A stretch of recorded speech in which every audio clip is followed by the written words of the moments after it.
The Assembly will hear an address by Her Excellency Sheikh Hasina, Prime Minister of the People's Republic of Bangladesh.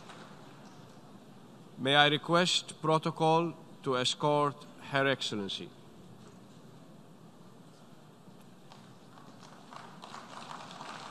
I have great pleasure in welcoming the Prime Minister of the People's Republic of Bangladesh and invite her to address the General Assembly.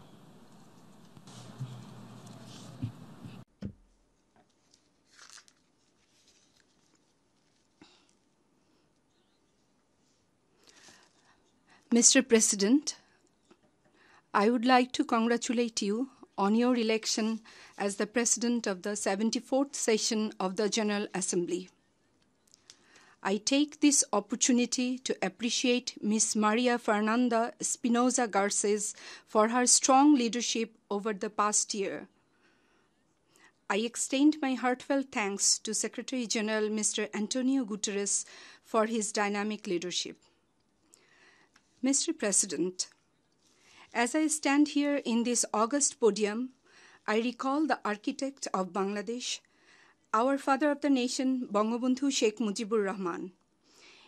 In 1974, before this august assembly, he said, and I quote, "In a world that is marked by strife and human misery, the United Nations remains the focus of man's hope for the future.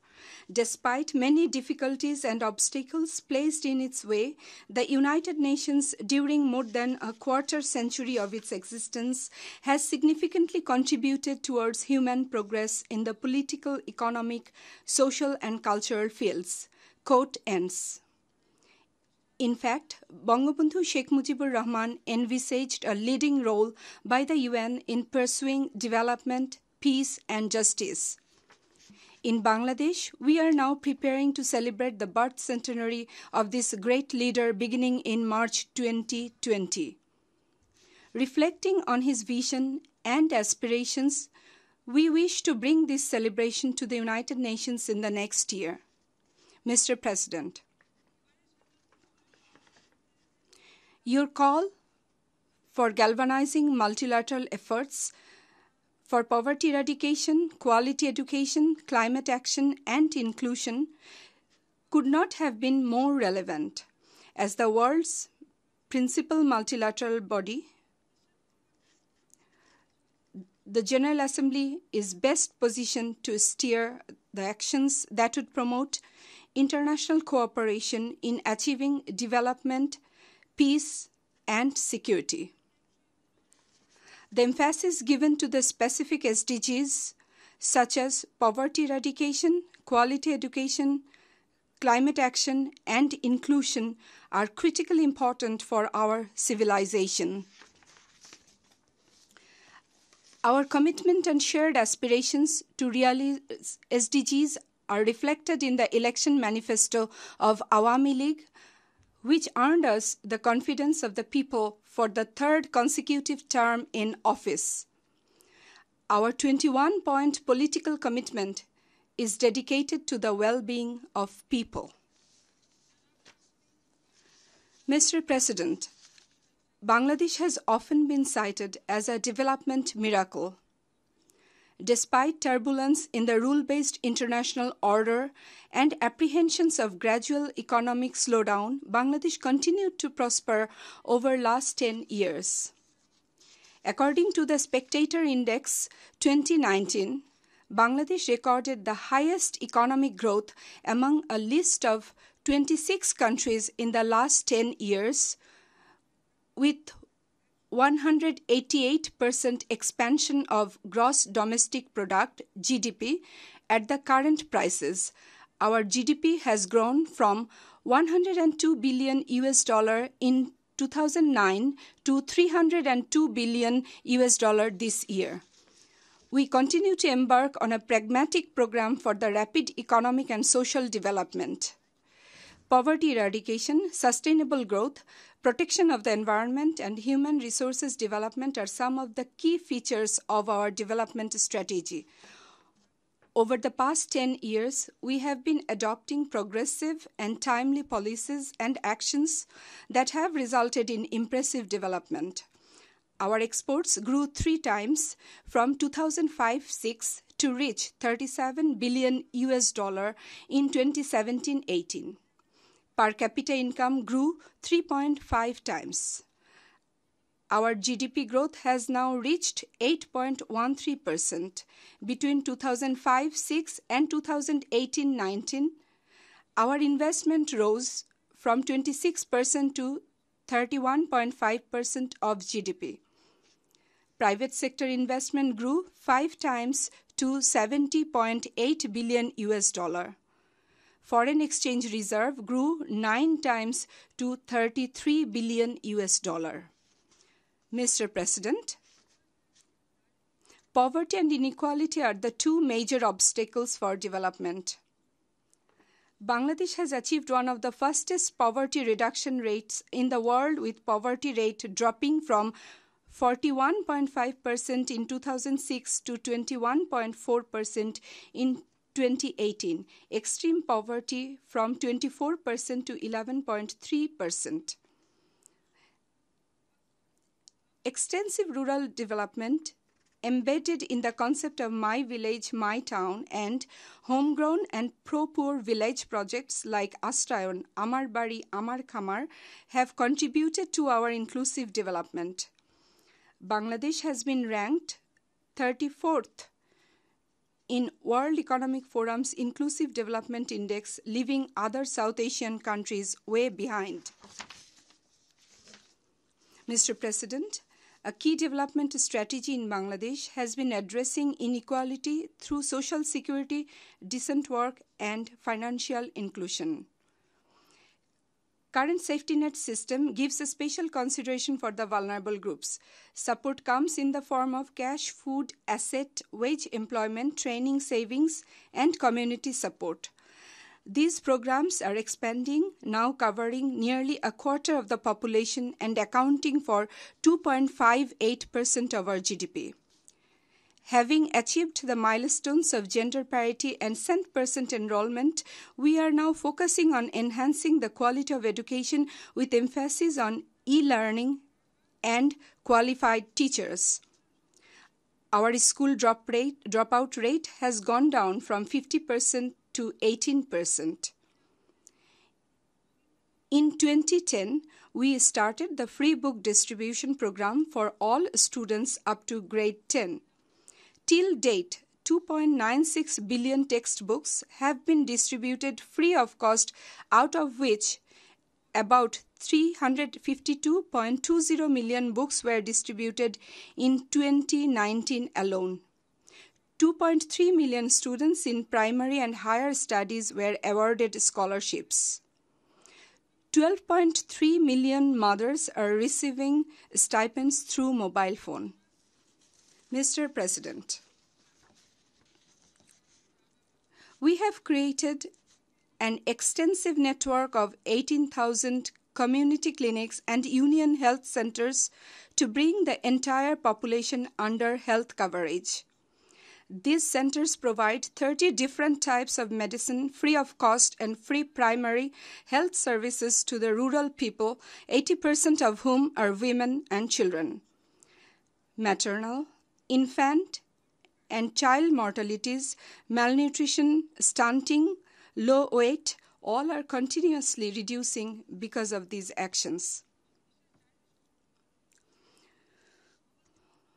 We have put special emphasis for inclusion of persons with autism, disabilities, and special needs in our development journey. Currently, 1.645 million people with such disabilities and needs are receiving allowances from the government. Mr. President, we are investing in human capital to create an inclusive society through equal access to technology. Countrywide, 5,800 digital centers are taking 600 e-public services to people's doorsteps. Number of internet users has crossed 90 million. Teledensity has crossed 93%. Bangabandhu Satellite 1, which we launched last year, has eased the expansion of broadcast-based services in remote areas and improved communications for development. Blue economy is our new frontier of opportunities. We have developed a policy and a plan of action to tap our marine resources in the Bay of Bengal. We are contributing to UN's norm-setting exercises on protecting marine biological diversity in the areas within and beyond national jurisdiction. Mr. President, we are building our first ever nuclear power plant in Rupur, leveraging on the principle of peaceful use of nuclear energy. 93% of our population has already been brought under electricity coverage. Bangladesh is now the second largest user of solar home system in the world. Bangladesh's commitment to peaceful use of nuclear energy is fortified by its consistent position against nuclear armament. We have recently ratified the Treaty on the Prohibition of Nuclear Weapons. Mr. President, the global disposition for climate action generated by the just concluded Climate Action Summit would translate into real impetus for implementation of Paris Agreement in the broader context of 2030 Agenda. As a partner country in the Coalition on Climate Resilience and Adaptation, we advocated for addressing the special challenges and vulnerabilities of countries like ours and have adopted transformative and innovative climate-resilient technology and crops for reducing disaster risks. Our long-term plan for adaptation and resilience is anchored in our Delta Plan 2100, a comprehensive and long-term techno-economic plan for the Bangladesh Delta. The plan focuses on food security, water safety, climate change, environment sustainability, disaster management, and sustained economic growth.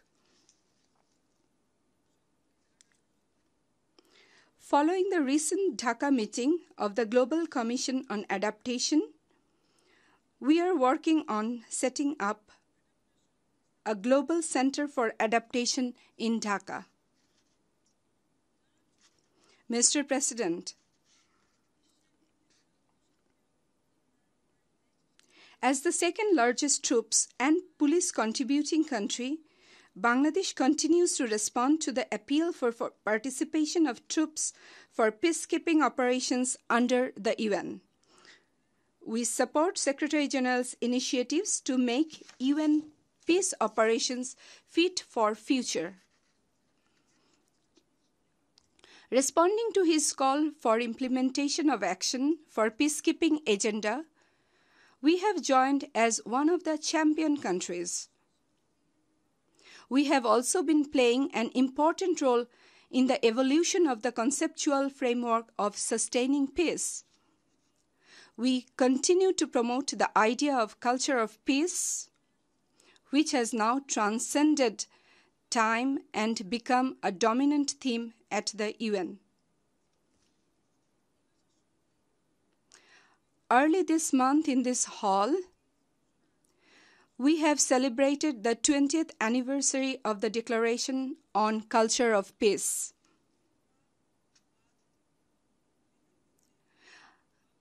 Our stern actions against extremism, terrorism, drug trafficking, and corruption has restored peace in the society and among people. We shall continue our actions. Mr. President, Bangladesh promotes safe, orderly, and regular migration. After successful adoption of Global Compact on Migration, Bangladesh has spearheaded the development of implementation modalities for the Compact. At the national level, we are mainstreaming migration into national development strategies. Irregular migration and human trafficking are global menaces rooted in complex nets of syndicates and criminal networks. To prevent and suppress human trafficking nationally and also to foster international cooperation in tackling human trafficking, we have recently acceded to the Palermo Protocol on Trafficking in Persons. Mr. President, the value of UN's role in maintaining international peace and security is enormous. During the 1971 War of Liberation, 3 million innocent people were killed in a genocide orchestrated by the Pakistan occupation forces and their local collaborators. 200,000 women were violated. Our painful experiences have emboldened us to continue to speak for the oppressed people.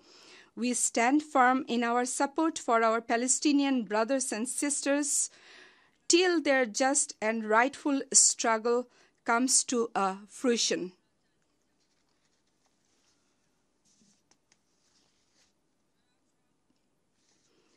Mr. President, it is indeed unfortunate that I have to again raise this issue in this august body as the Rohingya crisis remains unresolved. We continue to host 1.1 million Rohingyas who were forced to leave Myanmar due to atrocities committed against them. The crisis is now lingering into the third year, yet not a single Rohingya could return to Myanmar due to absence of safety and security, freedom of movement, and overall conducive environment in Rakhine state of Myanmar. I would request the international community to understand the untenability of the situation. The crisis is now going beyond the camps. Despite our all efforts to contain it, the crisis is now becoming a regional threat. Moreover, increasing congestion and environmental degradation is challenging health and security in the area. Mr. President, we are bearing the burden of a crisis which is Myanmar's own making. It is an issue solely between Myanmar and its own people, the Rohingyas. They themselves have to resolve it. Voluntary return of the Rohingyas to their homes in the Rakhine state in safety, security, and dignity is the only solution to the crisis. We will continue our engagement with Myanmar to make repatriation of the Rohingyas happen. I have earlier in the 72nd UN General Assembly put forth a 5-point proposal to resolve the crisis, which included full implementation of recommendations of Kofi Annan Commission and establishment of civilian-monitored safe zone in the Rakhine state. Today, I would like to reiterate some of the proposals. First, Myanmar must manifest clear political will supported by concrete actions for sustainable return and reintegration of Rohingyas to Myanmar. Second, Myanmar must build trust among the Rohingyas by discarding discriminatory laws and practices and allowing go-and-see visit to the northern Rakhine by the Rohingya representatives. Third, Myanmar must guarantee security and safety to the Rohingyas by deploying civilian monitors from international community in the Rakhine state. Fourth, international community must ensure that the root causes of Rohingya problem are addressed and the violation of human rights and other atrocity crimes committed against the Rohingyas are accounted for. Mr. President, we appreciate the reform initiatives of the Secretary General, particularly the UN Development System. With the new generation UN country team and reinvigorated resident coordinator system, we have high expectation that they would deliver better in line with national priorities and with greater accountability to the host country. We will continue to lend our support to the bold and constructive actions of the Secretary General to make this prime organization fit for purpose and strengthen people's trust in it. In expression of our support to the reforms and to ensure effective functionality of new resident coordinator system, we are making a financial contribution to the Special Purpose Trust Fund. Mr. President, for us, multilateralism remains as the strongest panacea for resolving the global problems and create global goods. UN is the symbol of hope for peace, stability, and prosperity, as envisioned by the father of the nation, Bangabandhu Sheikh Mujibur Rahman, in the 1974 UN General Assembly. Bangladesh will continue to support United Nations as a strong multilateral body which would be fully equipped to deal with the tasks and responsibilities assigned to it under the Charter. With the 75th anniversary of the UN coming up next year, let us call for collective actions to build a stronger UN for our civilization to deal with emerging challenges for the next century. I thank you. May Bangladesh live forever. On behalf of the General Assembly, I wish to thank the Prime Minister of the People's Republic of Bangladesh for the statement just made, and I request protocol to escort Her Excellency.